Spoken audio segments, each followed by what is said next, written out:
Hi, somebody. Alguém aí, que eu espero que ninguém precise assistir essa minha aula, mas vamos supor que esteja aí um aluno, 2 ou 3, não sei, mas espero que realmente ninguém precise assistir essa aula. A parte boa é que eu diminuí uma matéria aí na nossa recuperação, a gente vai trabalhar com 3 assuntos. Tem sido muito trabalhado. A gente vai trabalhar com 3 assuntos, mas esses 3 assuntos, aquele assunto que eu tirei da nossa aula de revisão, ele ainda está inserido em um desses assuntos. Não entendeu? Vou explicar. Let's begin? Como eu falei, eu tirei aí a aula de passado perfeito, mas que caiu na nossa provinha aí. A gente teve 4 assuntos: passado perfeito, futuro perfeito, third conditional e reported speech. Eu tirei o past perfect, mas ele ainda está inserido na third conditional, entendeu? Então diminuímos aí uma aula, porque nessa aula a gente tem questões para resolver, então o tempo aí é muito precioso. Então vamos lá para você ou vocês que estão me ouvindo e vamos fazer essa aulinha. Olha só, temos a aula de futuro perfeito e vamos relembrar o que é o futuro perfeito. Ele é um tempo verbal usado para especificar ações que serão completadas antes de um ponto específico lá no futuro. Então, assim, é aquela questão daquelas ações que a gente se projeta lá no futuro e já imagina que algo será finalizado ou não, ou terá começado ou não. Isso depende muito do verbo principal, são várias ações lá no futuro. E você tem uma forma de fazer as frases com futuro perfeito que ela é fixa. Você sempre vai precisar, always, do will have. E a parte boa do futuro perfeito é que ele é o mais fácil dos tempos perfeitos na minha compreensão. Na verdade não é que é o mais fácil. O passado e o futuro são mais fáceis, né? Na verdade, por conta da questão gramatical, da estrutura gramatical. Porque o presente perfeito, você ainda tem aí os 2 verbos auxiliares, have e has. Já no futuro perfeito, você só tem o have. Ele vai vir para todo mundo, tá? Só que ele vai vir junto com will, ele vai vir sempre com esse verbo modal. Então, por isso que talvez eu ache mais fácil, mas aí também é bobagem. Vamos lá. Will have, ele sempre vai vir e ele vem não somente sozinho, ele vem acompanhado aí de um verbo principal. Porque esse will é um verbo, esse have é o verbo, mas não é a ação que eu vou comentar na frase. A ação, ela sempre vai ter que vir no past participle, no particípio passado, que é aquela terceira coluna lá de verbos, onde você pode ter acesso aí na internet, no seu livro didático, se ele tiver, porque não sei se todos têm, mas essa terceira coluna é aquela coluna onde você tem os verbos irregulares, porque os verbos regulares você já tem contato com ele, já sabe que você só vai precisar acrescentar o ED ou apenas o D. Em alguns casos, você vai ter que acrescentar o I, o E e o D. Então, são 3 aí sufixos de verbos no particípio passado regulares. Então, isso você já tá craque, você sabe pra caramba. Vamos lá para as nossas frases no futuro perfeito? Olha aí. Futuro perfeito, frases, tá? Como é que acontece? Temos a mesma frase, a negativa, afirmativa e interrogativa.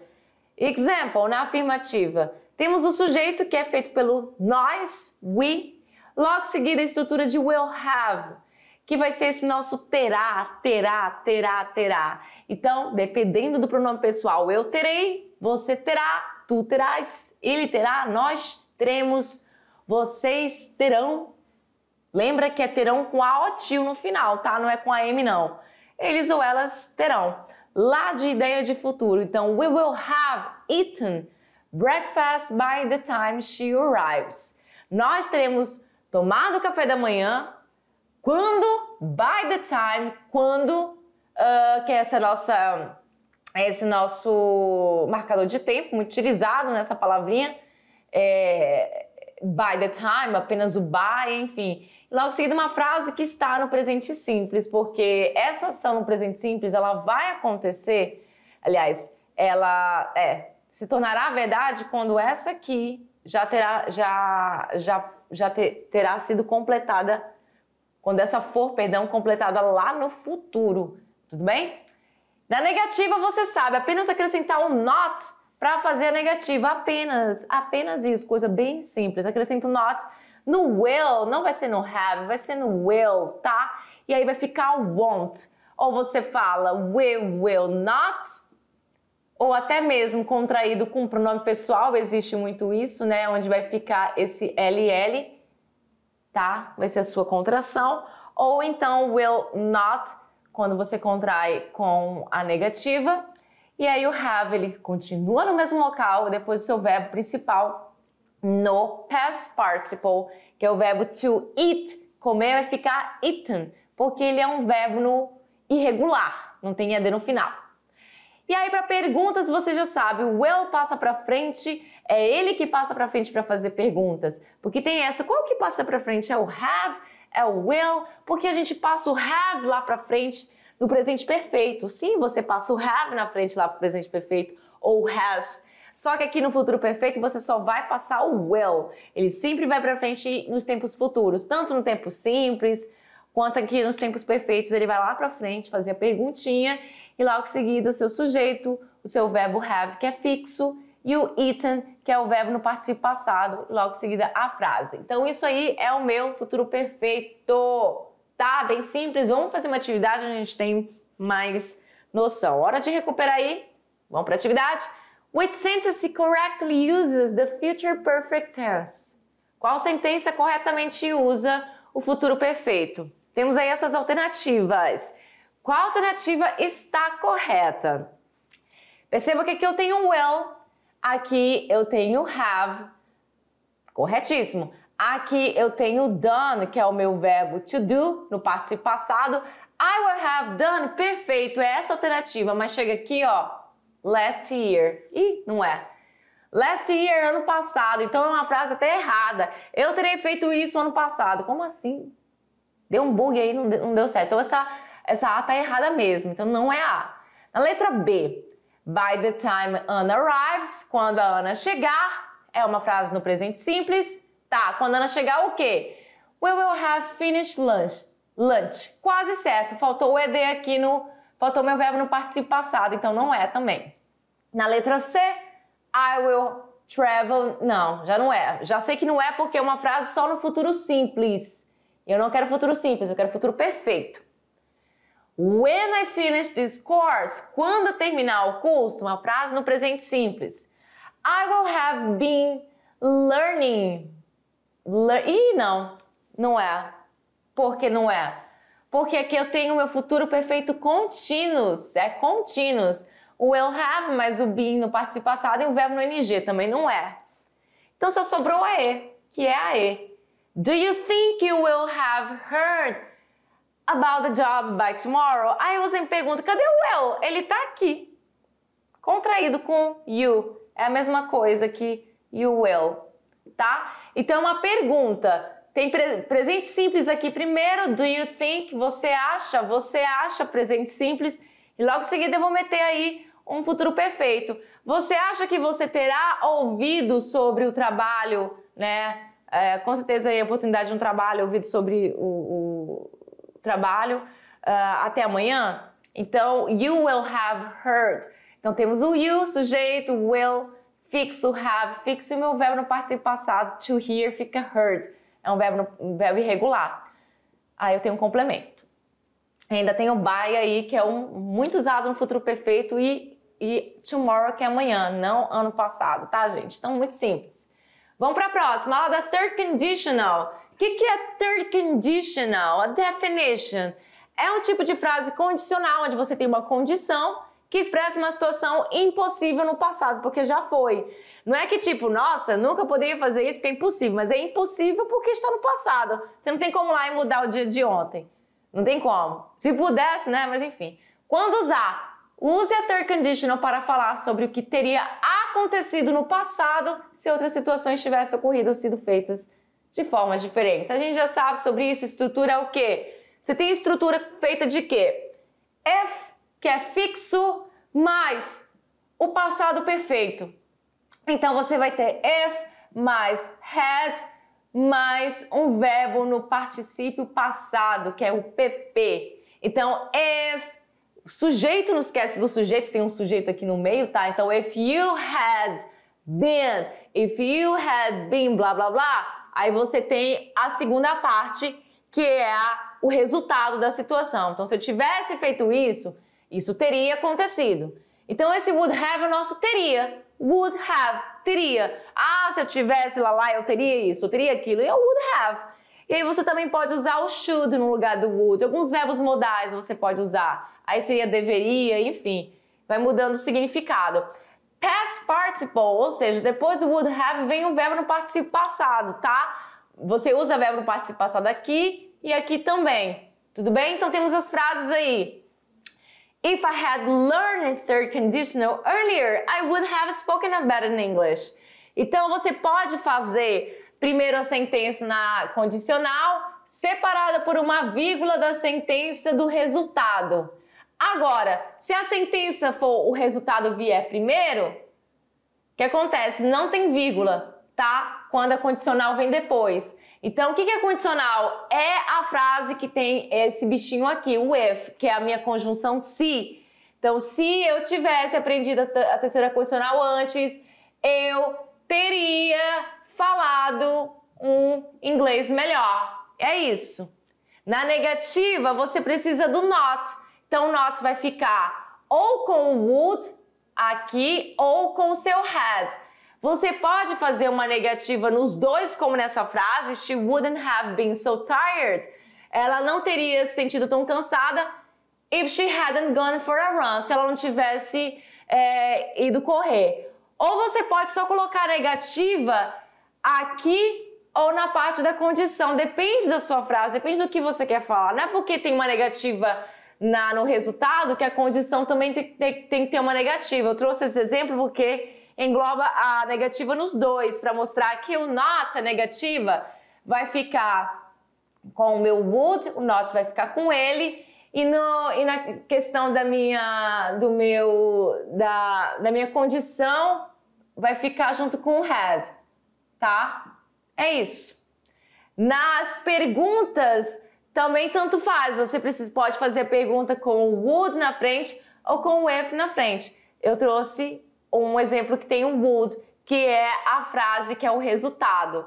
Você teria aceitado se ele tivesse chamado para o cinema? Porque se ele tivesse chamado para o cinema, o resultado seria se você aceitasse ou não, tá? É isso que eu quero dizer. Então, nas interrogativas, o would passa para frente se for a pergunta com o would, com o resultado primeiro, ou então o if passa para frente com essa frase inteira, se a pergunta começar com a condição. Vamos lá para a atividade? Olha só. Segunda third conditional está correta. Temos aí. Aí você vai ter que colocar o que está faltando. Começou com a condição, vai terminar com o resultado e tem uma vírgula separando. Então, if it, tananã, you, tananã, wet. Então, a gente sabe que precisa de passado perfeito e depois a estrutura de would have, mais um verbo no particípio passado. Então, a letra A já não é, porque já começa com would have, não é o que a gente quer. Letra B. Had rain, tá correto. Aqui é passado perfeito, had, mais o verbo no particípio passado que é regular, então é D. Logo em seguida, você precisa da estrutura de would have, que tem aqui, e logo em seguida um verbo no particípio passado, tem aqui. Então, é essa a resposta correta. Como é que ficaria? If it had rained, you would have gotten wet. Se tivesse chovido, if it had rained, se tivesse chovido, you would have gotten wet. Você teria ficado molhado ou molhada, tá? Então, esse gotten vem do verbo vem do verbo to get, tá? Que o passado é got e o participo passado é gotten. São verbos irregulares. Muito bem? Então vamos para a próxima. A questão da reported speech, que é o dizer o que uma pessoa disse sem usar as palavras que ela utilizou.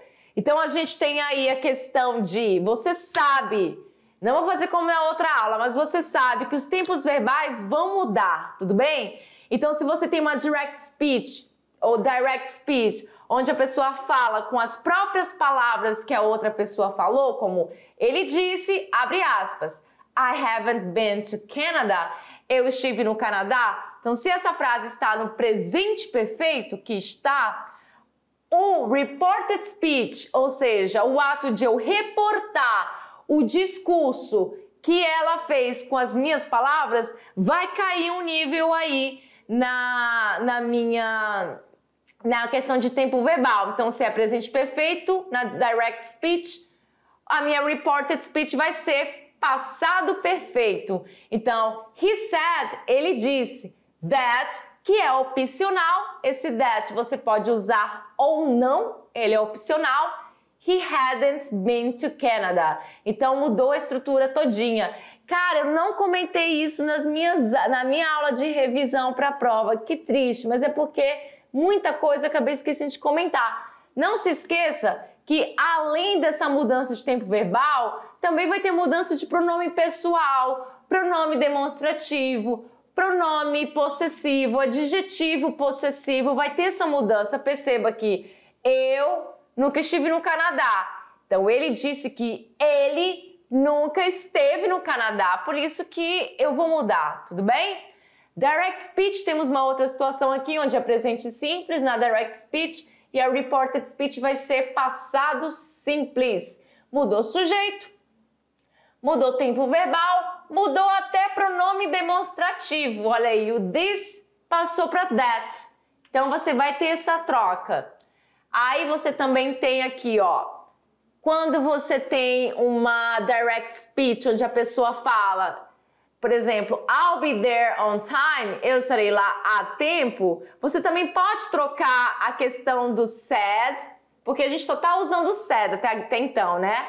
He said, John said, ele disse. Você também pode mudar os seus verbos de reported speech. Aqui eu falei, ela prometeu, porque dá para usar o prometeu nesse contexto, porque se eu falo, eu estarei lá a tempo, então eu falo, she promised that, que é opcional, she would be there on time. Então até trocou o meu tempo verbal de futuro, ele passou para o uso do verbo modal would, porque eu troco o futuro simples para o uso com would, tá? Então aqui é will, agora vai ser would be, will be, would be.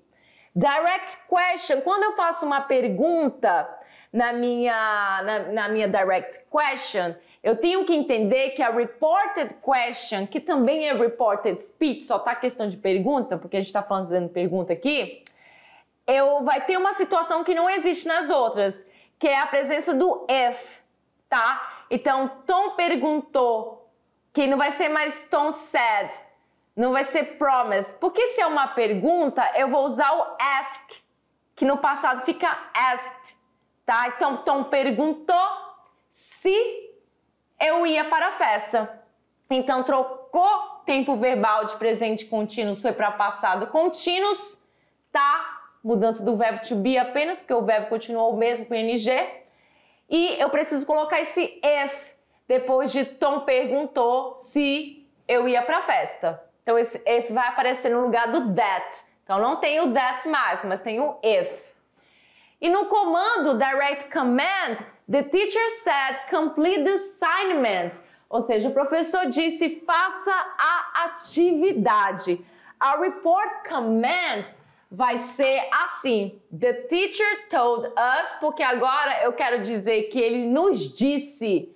Também eu posso dizer said, não tem problema, que é disse. Mas aqui ela optou por usar o verbo to tell, que vem desse verbo aqui, e o passado dele é esse, tá? Que é um passado irregular. Aí eu tenho agora a presença do to antes do verbo complete. Então é um comando, então vai ser diferente. to complete the assignment. Se fosse na negativa, the teacher told us not to complete the assignment. Ou seja, o professor nos disse para não completar a atividade. Então, assim, para comandos e pedidos na reported speech, pedem estruturas diferentes. Você vai usar o to mais o infinitivo, ou seja, to, vem o verbo no infinitivo. Aqui o verbo também tá na sua forma base, mas só que sem o to. Só que na hora do report command eu vou usar esse to aqui. Tudo bem? Hora de recuperar. Escolha a opção correta do reported speech da seguinte frase. Direct speech, it's been raining since this afternoon, said Lisa. A Lisa disse, abre aspas com as palavras dela, está chovendo desde esta tarde. Como é que vai ser a reported speech? Eu preciso aí, no caso, somente trocar o meu tempo verbal. E além também do meu pronome demonstrativo, que vai ser agora that. Mas todos têm that nas opções, então você só vai se ligar aqui na questão mesmo do tempo verbal, porque nessa aqui eu já mudei o that para todos. Mas na sua provinha pode ter aí um que não esteja mudado, então presta atenção. O que você vai mudar? Tempo verbal, para quê? Se é presente perfeito, porque isso aqui é it has been, esse S não é do verbo to be, sim do has, tá? Para a terceira pessoa de singular. Qual é a alternativa correta? Eu acho que vocês vão ficar um pouquinho assim. Caramba, será que é a letra A? Aí você me pergunta, oxe, por que é a letra A? O que tá faltando aí? Esse D, ele tá aqui de propósito, tá? Esse D, ele tá contraído e é o meu had. Tá? Então, se é presente perfeito contínuos, você vai descer um nível a menos, aí você vai usar o passado perfeito contínuos, que é had, mais be, mais verbo com ing, que permanece a mesma coisa daqui. E o resto da frase. E esse had está bem aqui. Eu coloquei assim, ó, had aqui separado, mas não seria nem id nem e, porque não tem ing aqui. E aqui também o meu verbo não tá com ing, tá? Então eu fiz de propósito para vocês perceberem que esse D aqui, contraído no meu pronome pessoal, é o meu verbo perdão. Calma, já tô terminando aqui. É o meu verbo had, que sempre vem nas minhas frases no passado perfeito. Ele tá contraído, por isso que eu fiz assim de propósito para pegar vocês. Olha aí nossas referências. E chegou o momento da avaliação. E eu espero que vocês se saiam muito bem nessa provinha. E é isso, agora é um bye-bye oficial. That's it for today and bye!